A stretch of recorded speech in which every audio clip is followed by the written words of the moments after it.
And today, for the first time since 2010, House Republicans confronting President Obama as a group. But it was an exchange between the president and a former Illinois General Assembly colleague that has grabbed everyone's attention.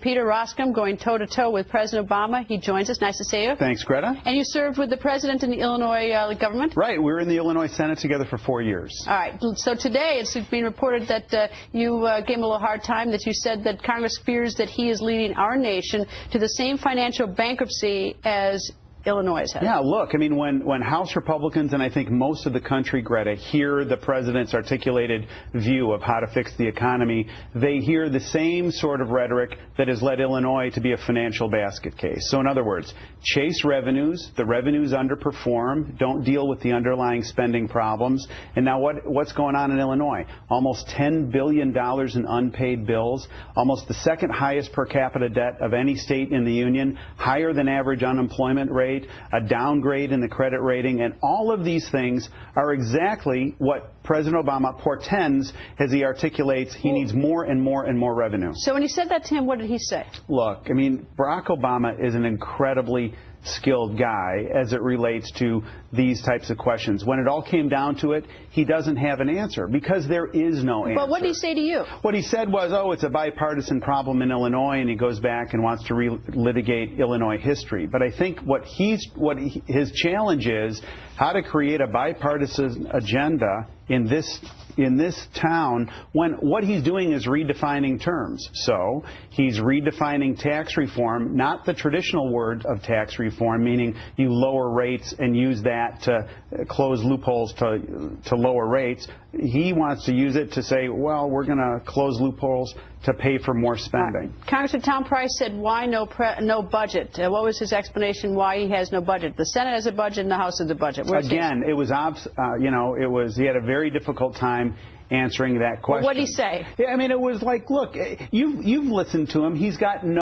substantive answer when Tom Price. What did he say? I'm too busy, or they're working on it, or he said like, look, it's going to come in kind of avoiding eye contact a couple of weeks. Well, it's late already.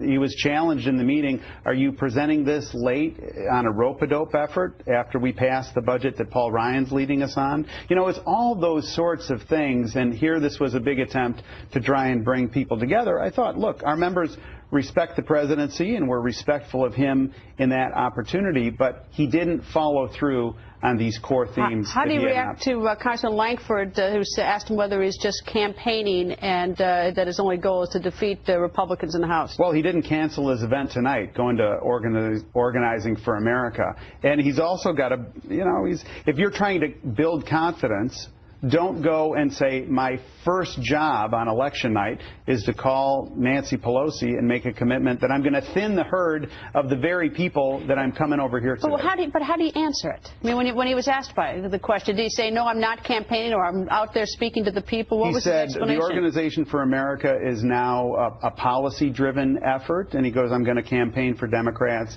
in the future. He was very dismissive of the notion of reaching out to the Democratic Congressional Campaign Committee and Nancy Pelosi, and he essentially made an argument of like, look, this is my job, this is what I'm going to do, rub some dirt on it and get over it. And meanwhile, our folks are hearing, how are you using this office to create an environment where we're trying to work together to come up with remedies that our country is desperately When he walked out of that meeting today, do you think that he thought this went well, or this went average, or this really hit the skids?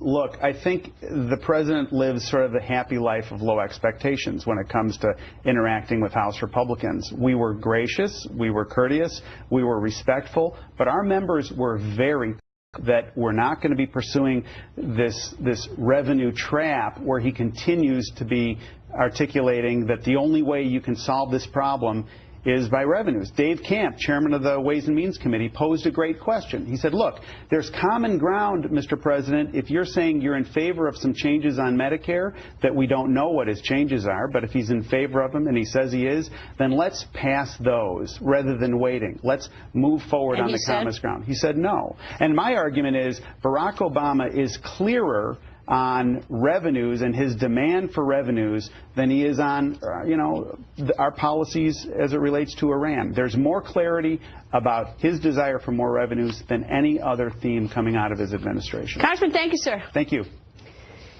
And coming up, yes, he really said it.